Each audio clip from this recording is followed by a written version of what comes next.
आज हम पढ़ने जा रहे हैं हेमाटोलॉजी। Okay, haematology.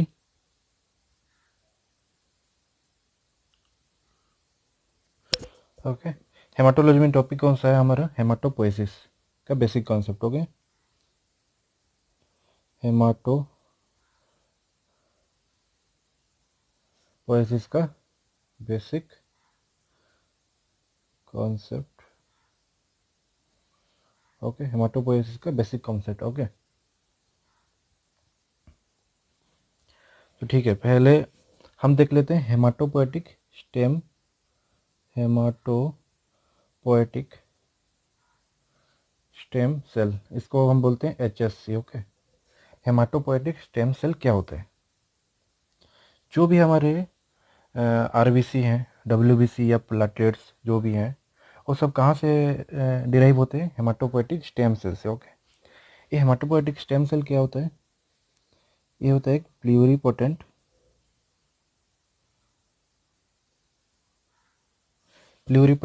सेल होता है ये। और दूसरा डेफिनेशन क्या होता है इसका? ये होता है self renewable.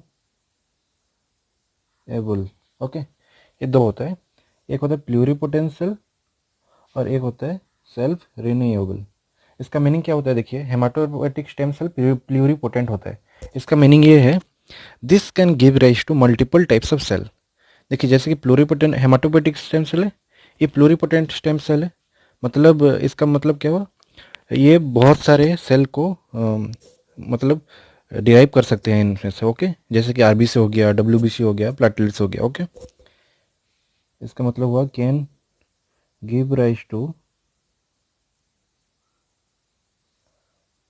Multiple types of cell. और इस सेल्फ रिन्यूएबल का मतलब क्या हो गया? देखिए, जैसे कि हेमाटोपोएटिक स्टेम सेल से RBC निकलता है। अगर ये हेमाटोपोएटिक स्टेम सेल खत्म हो गया धीरे धीरे करके, तो RBC नहीं निकलेगा ना फिर। तो फिर इसीलिए ये सेल्फ रिन्यूएबल होता है। मतलब एक बार हेमाटोपोएटिक स्टेम सेल RBC देता है, फिर से हेमाटोपोएटिक स्टेम सेल बन जाता है एक। ओके, तो फिर ये सेल्फ रिन्यूएबल होता है। ओके, देन हम देखने जा रहे हैं अभी एरिथ्रोपोएसिस। एरिथ्रोपोएसिस के बारे में। ओके, एरिथ्रोपोएसिस कहाँ होता है? एरिथ्रोपोएसिस मतलब blood formation. Okay,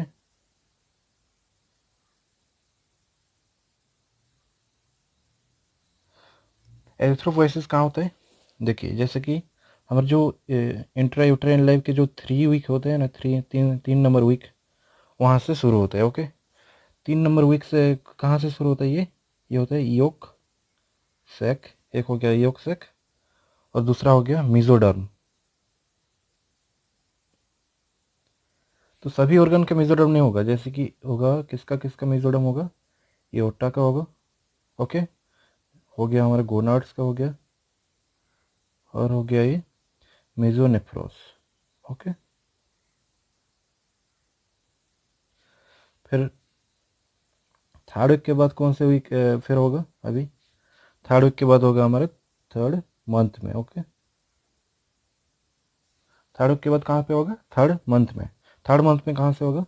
liver, spleen और होगा लिम्फ नोड। ओके, पहले होगा 3 मंथ में, सॉरी 3 वीक में योक्सेक और मिजोडर्म। मिजोरम किसका किसका? Aorta, Gooners, मिजोनेफ्रोस। 3 मंथ में होगा liver, spleen and lymph node. फिर होगा जब हम बर्थ होंगे, जब बर्थ होगा, बर्थ के टाइम पे कौन सा होगा? बोन्स में। ओके, बोन्स में होगा। जब बर्थ होता है बर्थ, तो ये जो एरिथ्रोपोएसिस कहाँ से शुरू होता है बर्थ में? Bone marrow of all bone. Okay, फिर जब हम प्यूबर्टी तक आते हैं, तो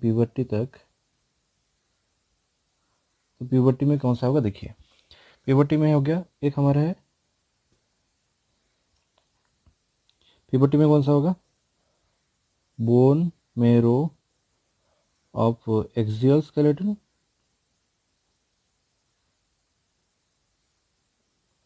ओके, और जो एंड्स ऑफ लॉन्ग बोन में, ओके। तो पहले देखिए एरिथ्रोपोइसिस, एरिथ्रोपोइसिस कौन से वीक में स्टार्ट होता है? 3 वीक में। कहाँ पे होता है? योक्सेक और मिजोडर्म, ओके। 3 मंथ में होता है, 3 मंथ में 3 जगह पे होता है, liver, spleen and lymph node. Birth पे कहाँ पे होगा? बोन्स, बोन्स में कौन सा? बोन मेरो, बोन मेरो में होगा। और जब हम प्यूबर्टी तक पहुंच जाते हैं तो ये सर बोन मेरो अब एक्सियल स्केलेटन में होता है और एंड्स ऑफ लॉन्ग बोन होता है, ओके, ठीक है। तो जैसे कि कोई जैसे कि कैंसर होता है तो वहाँ पे हम ना बोन मेरो निकाल के देखना पड़ता है। तो पहले हम देख लेते हैं बोन मेरो का एग्जामिनेशन कैसे करते हैं हम। Bone marrow examination, bone marrow examination, okay. एक होता है बोन मेरो एस्पायरेशन और दूसरा मेथड होता है bone marrow biopsy, okay. Bone marrow aspiration और bone marrow biopsy. Bone marrow aspiration किस तरीके से करते हैं हम? ये होता है क्लीमस और सल्हस नीडल। एक नीडल होता है, हम बोन में से अंदर निकाल डाल के ये इसको हम बोन मेरो को निकालते हैं, ओके। और जो बोन मेरो बायोप्सी है ये किसके मदद से होता है? बोन मेरो का जो बायोप्सी है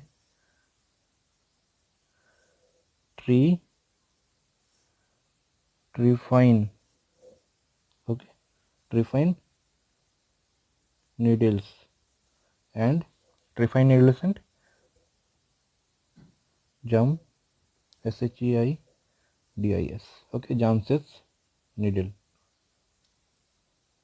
तो जो बोन मेरो एस्पिरेशन एक तरीका है, बोन मेरो बायोप्सी एक तरीका है। बोन मेरो एस्पिरेशन हम करते हैं क्लीमस और सालास नीडल से, और बोन मेरो बायोप्सी होता है ट्रेफाइन नीडल और एंड जामसेद नीडल से। तो हम इसको याद कैसे रखेंगे? देखिए ये पे यहाँ पे एस्पिरेशन में ए है तो क्लीमा में ए है और साला में ए, ओके। इसके मतलब से हम याद रख सकते हैं जैसे कि एस्पिरेशन में कौन सा यूज होता है? क्लीमा और साला नीडल, ओके। फिर देखते हैं हम ideal site of bone marrow biopsy. हम बोन मेरो बायोप्सी कौन से बोन में करेंगे, ओके। हम देखने जा रहे हैं अभी बोन मेरो बायोप्सी हम कौन से बोन में करते हैं। जैसे कि एक हो गया एडल्ट में, एक बोन में करते हैं, और चाइल्ड में दूसरे बोन से करते हैं, ओके। जैसे एडल्ट में कौन से बोन से करेंगे? हमको पता है पोस्टीरियर सुपीरियर इलियक स्पाइन, इसको हम बोलते हैं क्या? PSIS। अगर जो एडल्ट, एक कंडीशन है, अगर एडल्ट ओबेस है, ओबेस मतलब मोटा है, तो हम इसमें कौन से बोन मेरो का बायोप्सी कैसे लेंगे? इसमें एंटीरियर सुपीरियर इलियक स्पाइन से, ओके। एडल्ट में दो तरीके होते हैं। एक नॉर्मल एडल्ट में हम लेते हैं पोस्टीरियर सुपीरियर इलियक स्पाइन, और जो ओबेस होते हैं एडल्ट उनमें से लिया जाता है एंटीरियर सुपीरियर इलियक स्पाइन। जो हो गया चाइल्ड, जो चाइल्ड में किससे लिया जाता है? टीबिया बोन से। टीबिया बोन का कौन से एंड से?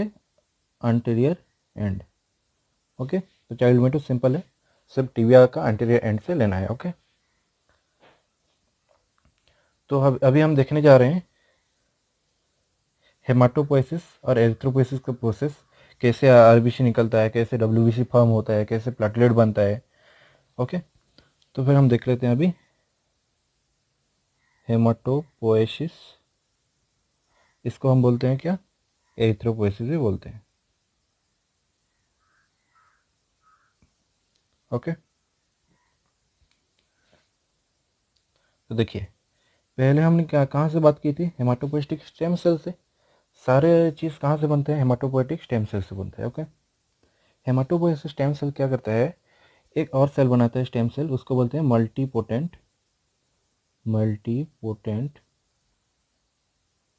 Stem cell, okay. करें, मल्टीपोटेंट स्टेम सेल डिवाइड होके क्या करता है, मल्टीपोटेंट स्टेम सेल डिवाइड होके क्या करता है, एक बनाता है माइलॉइड स्टेम सेल और एक होता है लिम्फोइड स्टेम सेल। तो पहले क्या बनता है, हेमाटोपोएटिक स्टेम सेल से, फिर multipotent stem cell, multipotent stem cell दो दो में डिवाइड होता है, माइलॉइड और एक हो गया लिम्फोइड।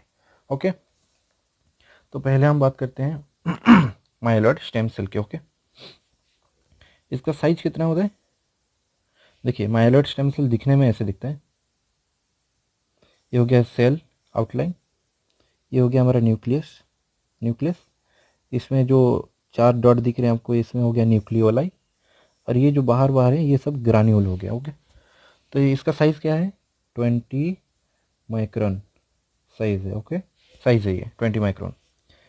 न्यूक्लियस कितना है, एक है, पर न्यूक्लिय कितना है, 3 से 4 न्यूक्लियोलाई।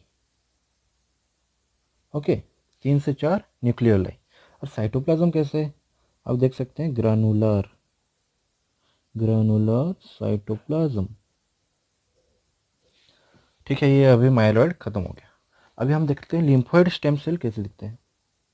ये हो गया सेल का आउटलाइन, सॉरी ये मैंने थोड़ा बड़ा बना दिया इससे, क्योंकि इससे छोटा ही होता है। ओके, लिम्फोइड थोड़ा छोटा होता है माइलॉइड से। इसका न्यूक्लियस कैसे होते हैं, कंडेंस होते हैं, तो इसका साइज क्या होगा, छोटा ही बनाए तो 15 माइक्रोन साइज होगा। ओके, न्यूक्लियोलाई कितने हो गए, इसमें तो 3 से 4 हो गया माइलॉइड में, इसमें क्या होगा, कभी कभी 0 भी दिखाई देते हैं, तो 0 से 2 वेरी करता है न्यूक्लियोलाई। ओके, सो न्यूक्लियस कैसा है, न्यूक्लियस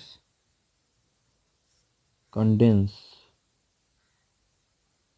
कंडेंस्ड न्यूक्लियस। ओके, और साइटोप्लाज्म ग्रानुलर है या ए ग्रानुलर है, ए ग्रानुलर। ओके, तो पहले हम शुरू कहाँ से करते हैं, हेमाटोपोएटिक स्टेम सेल, फिर हो गया मल्टीपोटेंट स्टेम सेल, मल्टीपोटेंट दो में डिवाइड हो गया, माइलॉइड, एक हो गया लिम्फोइड।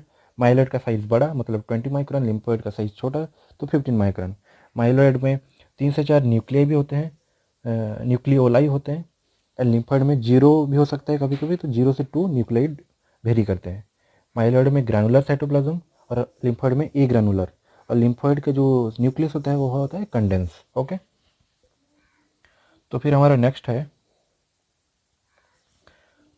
तो देखिए हम अभी आरबीसी कैसे बनेगा, डब्ल्यूबीसी कैसे बनेगा, और हम सभी अभी देखते हैं। ओके, तो पहले हम कहाँ से शुरू किए थे, haematopoietic stem cell. Haematopoietic stem cell से क्या बनते हैं, multipotent stem cell. Okay, multipotent stem cell, multipotent दो में डिवाइड होता है, माइलॉइड जिसका होता है साइज बड़ा, और लिम्फोइड जिसका होता है साइज छोटा, मतलब 20 माइक्रोन और 15 माइक्रोन। ओके,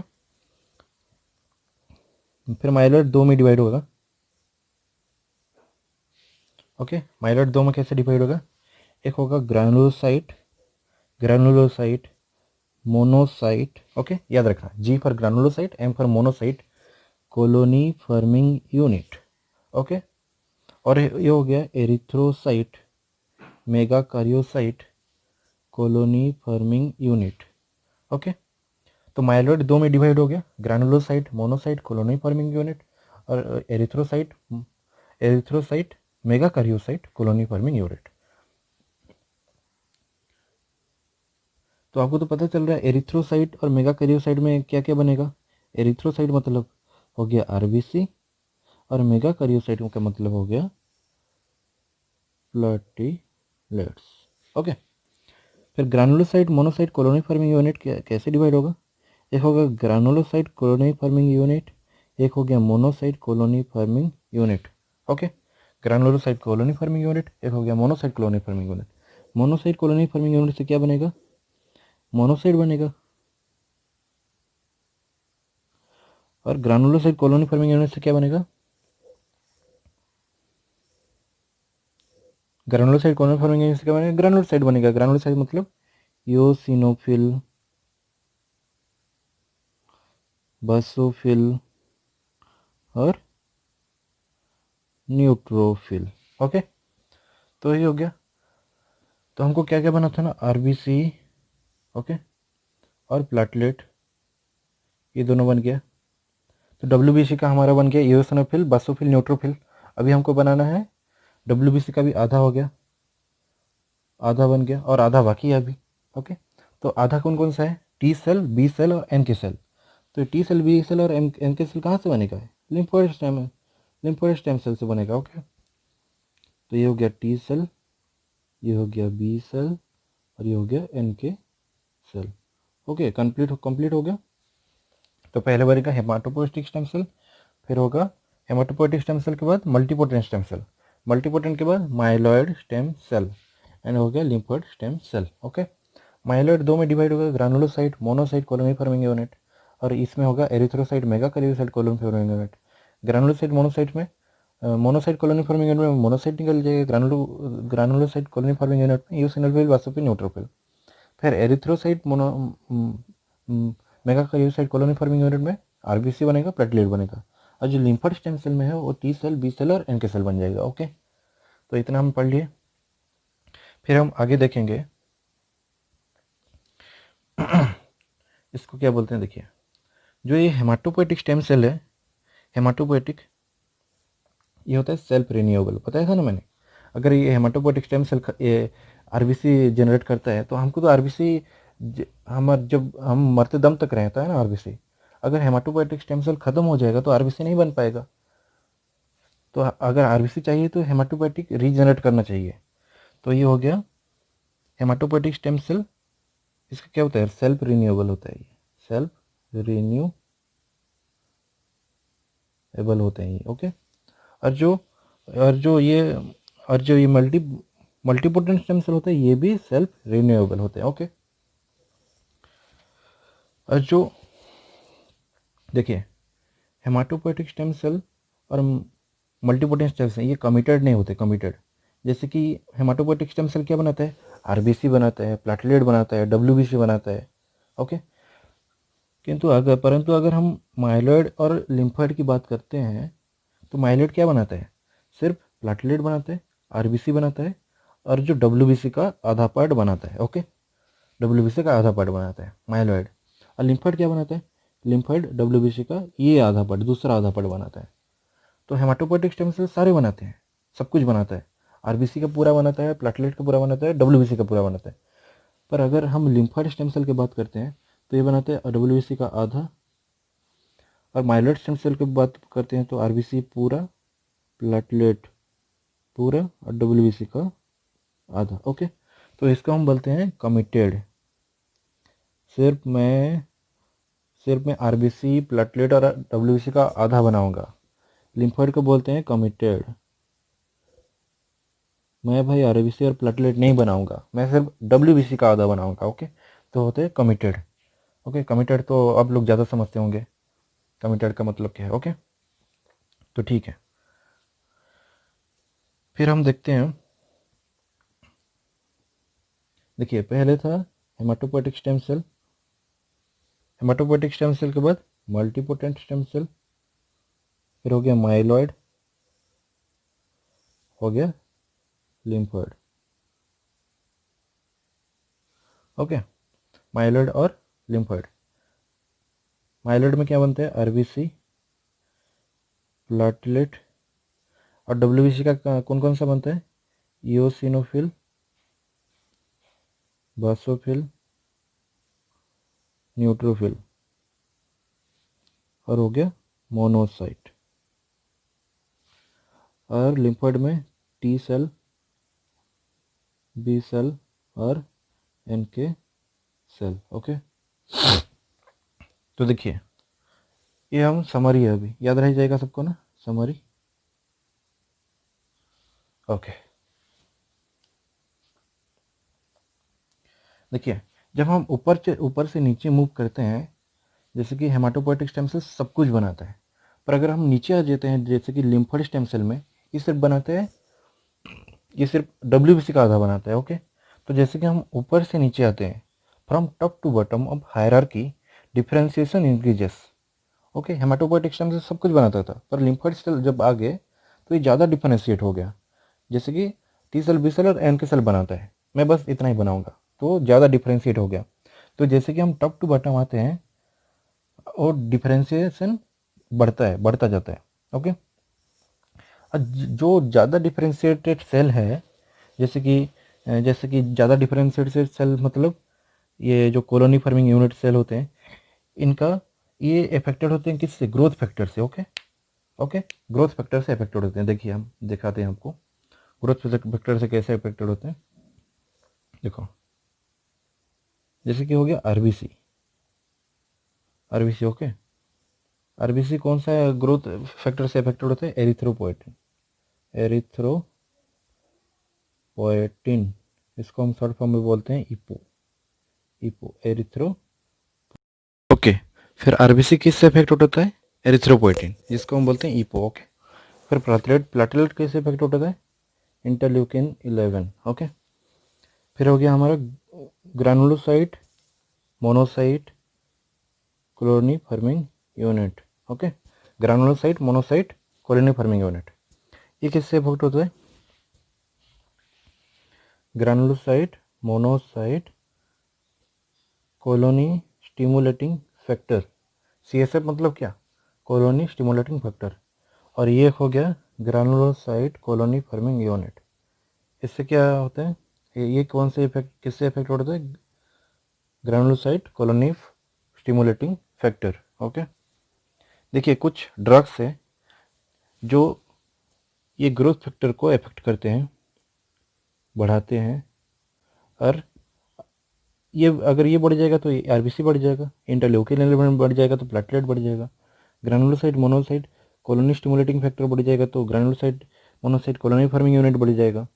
ये स्टिमुलेट होगा तो ये बढ़ जाएगा। ओके, तो ऐसे कहीं डिजीज़ होते हैं जैसे कि आरबीसी का क्वांटिटी हमारे बॉडी में कम जाता है, तो ये हम सारे ड्रग्स को देते हैं। ओके, तो फिर आरबीसी बढ़ जाएगा। अगर प्लेटलेट कम जाता है तो ये सारे ड्रग्स देते हैं जो इंटरल्यूकिन 11 को स्टिमुलेट करते हैं, तो प्लेटलेट बढ़ जाएगा। ओके, तो उस सारे ड्रग्स के बारे में हम देखने जा रहे हैं अभी। ओके, तो जैसे देख लीजिए, जो एरिथ्रोपोएटिन को अफेक्ट करता है उसको, वो ड्रग का नाम है, वो ड्रग का नाम है डार्बोपोएटिन। ओके, डार्बो POI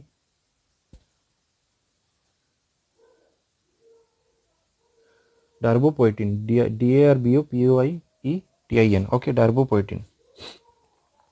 ये तो आपको पता चल रहा है, एरिथ्रोपोएटिन, डार्बोपोएटिन, ये याद रह जाएगा आपको। ओके, फिर हो गया प्लेटलेट। प्लेटलेट देखिए, ये ड्रग का नाम है ओप्रेलवेकिन। ओके, ये हो गया 11। यहाँ पे देखिए ये 11 ऐसे कुछ लिखा हुआ है ना, तो ओप्रेलवेकिन को हम देंगे तो ये स्टिमुलेट करेगा इंटरल्यूकिन 11 को, और फिर बढ़ जाएगा प्लेटलेट का क्वांटिटी। ओके, तो और ये granulocyte monocyte colony stimulating factor को जो स्टिमुलेट करता है वो क्या है? सारग्रामोस्टिन। सारग्रामोस्टिन। और ये हो गया फिलग्रास्टिन। ये देखिए, हम इसको कैसे याद रखेंगे? देखिए, ये हो गया स्टीम। Okay, steam. तो देखिए, ये हो गया monocyte granulocyte monocyte stimulating. Okay, ये हो गया ग्रानुलोसाइट मोनोसाइट। और इसमें क्या है? सिर्फ ग्रानुलोसाइट है, तो ग्रानुलोसाइट फिलग्रास्टिम, ये हो गया स्टीम। ओके, तो स्टिमुलेटिंग। ओके, फिलग्रास्टिम। तो ये हो गया डार्बोपोएटिन, ओप्रेलवेकिन, सारग्रामोस्टिन एंड फिलग्रास्टिम।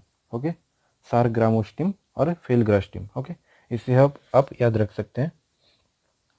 तो देखिए, अब हम देखने जा रहे हैं पैनसाइटोपिनिया। पैनसाइटोपिनिया। ओके, पैन मतलब पूरा टोटल, और साइटोपिनिया मतलब पूरा टोटल, जो टोटल मतलब समझ रहे हैं आप? आरबीसी, डब्ल्यूबीसी और प्लेटलेट। वो पीनिया मतलब कम जाना, पर टोटल आरबीसी और डब्ल्यूबीसी और प्लेटलेट का कम जाना है। किस में होता है ये? कैसे कम आ गया ये? अगर हेमाटोपोएटिक स्टेम सेल डैमेज होता है तो कम था due to haematopoietic stem cell, क्योंकि हेमाटोपोइटिक स्टेम सेल से तीनों बनते हैं, आरबीसी, डब्ल्यूबीसी, प्लेटलेट। अगर हेमाटोपोइटिक स्टेम सेल डैमेज हो जाए तो ये तीनों नहीं बनेगा, तो ये तीनों नहीं बनेगा, इसको कंडीशन क्या हम क्या बोलते हैं, pancytopenia. Okay, due to haematopoietic stem cell damage. और ये कंडीशन कहाँ पे होते हैं, कंडीशन कहाँ पे होते हैं, एप्लास्टिक एनीमिया, एप्लास्टिक एनीमिया, ये कहाँ पे दिखता है, एप्लास्टिक एनीमिया में ये कंडीशन दिखता है। ओके, ये हो गया हमारा पैनसाइटोपिनिया। दूसरा कंडीशन क्या है, myelo proliferative disorder, myelo proliferative disorder. Okay, देखिए माइलो प्रोलिफरेटिव डिसऑर्डर मतलब माइलो मतलब माइलॉइड स्टेम सेल, और प्लोरिफरेटिव मतलब एक्स्ट्रा, ज़्यादा बढ़ रहा है। माइलो प्रोलिफरेटिव मतलब माइलॉइड स्टेम सेल ज़्यादा हो रहे हैं। तो माइलॉइड स्टेम सेल से कौन से निकलते हैं, देखिए माइलॉइड स्टेम सेल से आरबीसी पूरा, डब्ल्यूबीसी और आरबीसी पूरा, प्लेटलेट पूरा और डब्ल्यूबीसी का मैक्सिमम पार्ट। ओके, डब्ल्यूबीसी का मैक्सिमम पार्ट। ओके, तो जो माइलो प्रोलिफरेटिव डिसऑर्डर में कौन कौन से बढ़ेंगे, आरबीसी बढ़ेगा, प्लेटलेट बढ़ेगा, आरबीसी बढ़ेगा, प्लेटलेट बढ़ेगा, डब्ल्यूबीसी भी बढ़ेगा। ओके, तो ये हो गया हमारा माइलो प्रोलिफरेटिव डिसऑर्डर और पैनसाइटोपिनिया। थैंक यू, और चैनल को सब्सक्राइब कर दीजिए, आपसे मुझे मोटिवेशन मिलते हैं ये सब वीडियो बनाने के लिए, और देखते रहिए। थैंक यू, और सब्सक्राइब कर दीजिए प्लीज़, और शेयर कीजिए आपके दोस्तों को। Thank you, thank you.